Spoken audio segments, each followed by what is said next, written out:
Hey guys, welcome back to the channel. This is going to be a quick video on how to replace the rear wiper on a 2011, I believe, to current 2021 Dodge Durango. Right, really simple. Show you guys how to do it. Right. So just on the sides, put both fingers on the bottom, pull apart. That pulls up. Allows you to pull it all the way up. You're just gonna pull. Just be gentle. Pull. And pull straight out.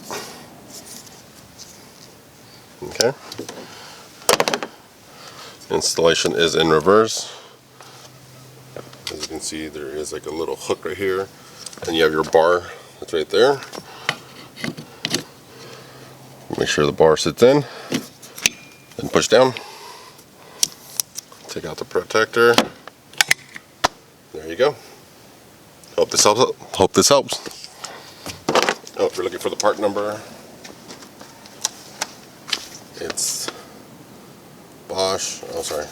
This is backwards for you guys. Why is it backwards?